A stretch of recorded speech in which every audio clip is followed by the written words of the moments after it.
Hello and welcome to the IB Academy. This is Chapter 3 in the Study Guide series of Life in the UK test. For a quick look, please go through the Chapter 1 and 2 videos first, if you have not seen them already. Now without wasting any time, let's start. Chapter 3, A Long and Illustrious History. Inside Chapter 3, you will find the history of how the UK evolved and thrived over time. The Chapter 3 includes Early Britain, the Middle Ages, the Tudors and Stuarts, a global power, the 20th century, Britain since 1945. This video is about the part 1 of Chapter 3 where we discuss the Early Britain. The Early Britain discusses about the early men, the Romans, the Anglo-Saxons, the Vikings and the Norman control. Early Britain. Let's take a journey way back to early Britain. The first people here? They were hunter-gatherers, roaming the land during the Stone Age. Back then, Britain wasn't an island, it was connected to the mainland by a land bridge. That's right. People followed herds of deer and horses, hunting for survival. But about 10,000 years ago, boom, Britain separated from the continent for good. Then, around 6,000 years ago, the first farmers arrived probably from Southeast Europe.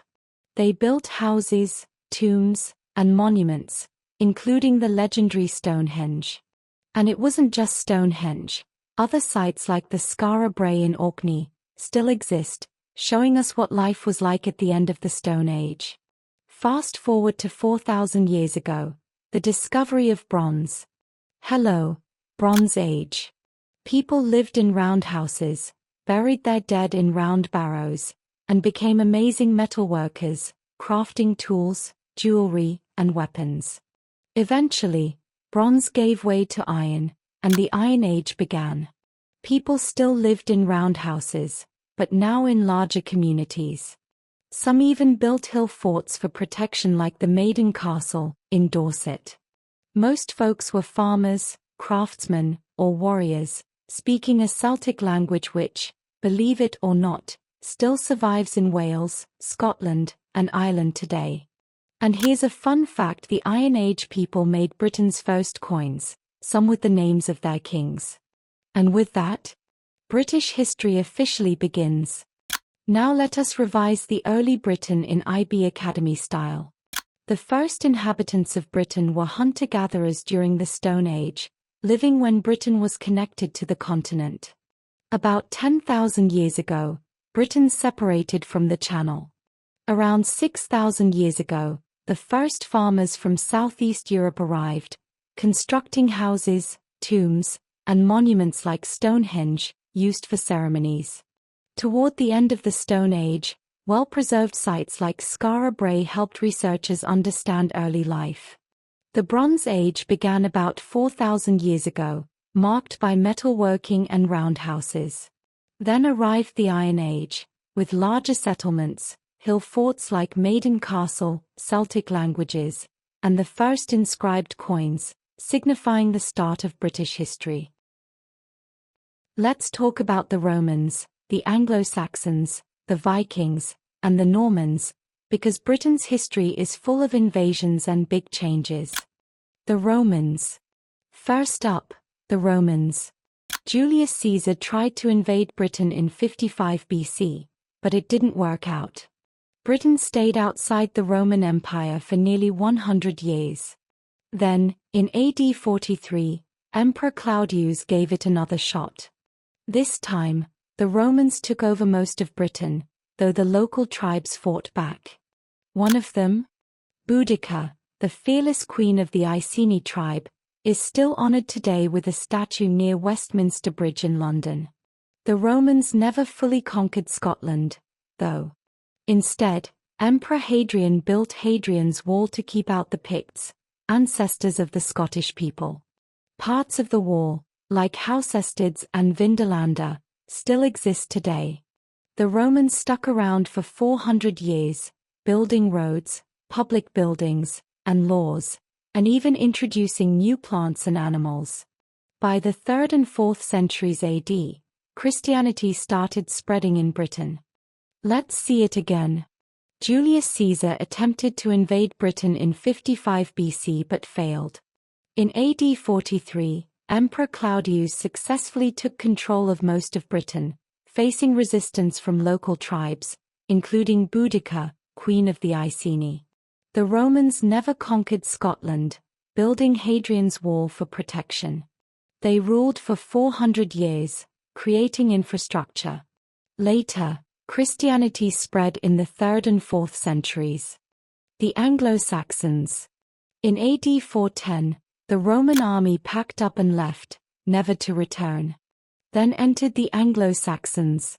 Tribes from northern Europe, Jutes, Angles, and Saxons, invaded Britain and shaped the foundation of modern English.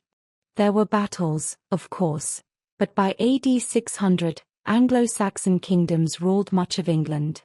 One king was even buried at Sutton Hoo. His ship and treasure still tell his story today.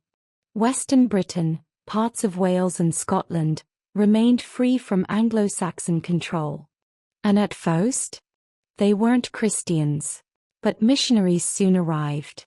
Irish missionaries like St. Patrick spread Christianity in the north, and St. Columba built a monastery on Iona, near Scotland.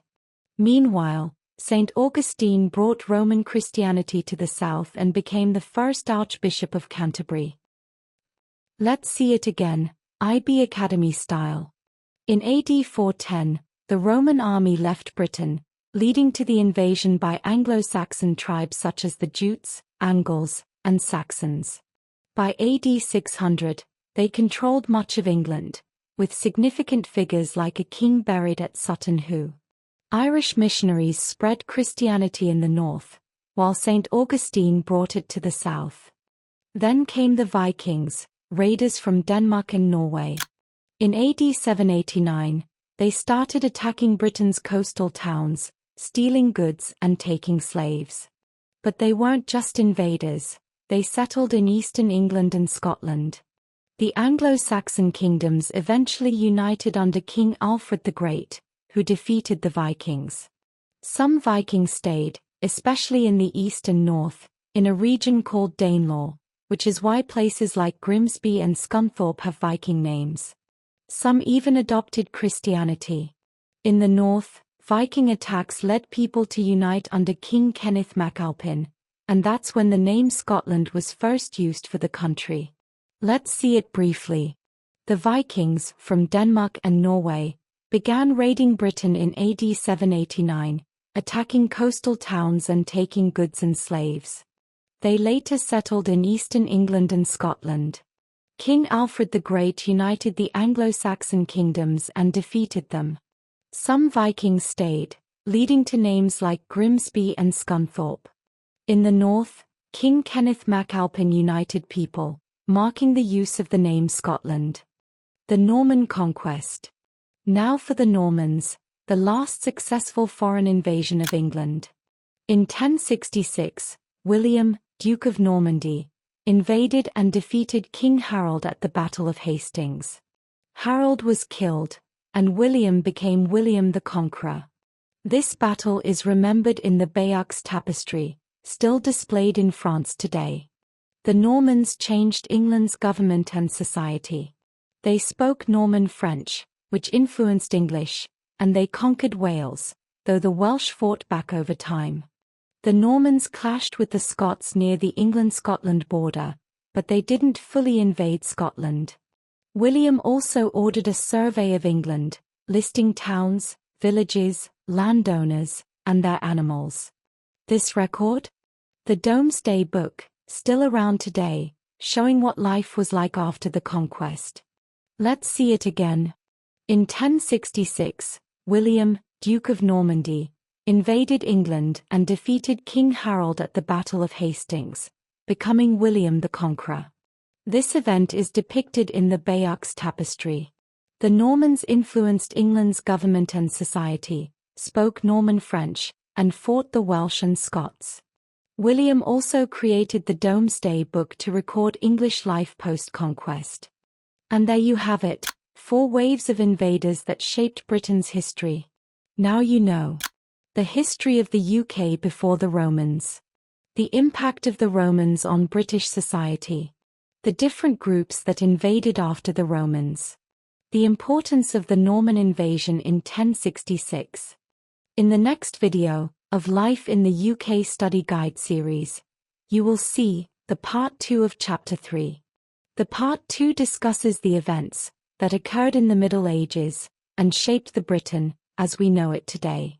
Also, stay tuned for a separate practice test video of Chapter 3 Part 1.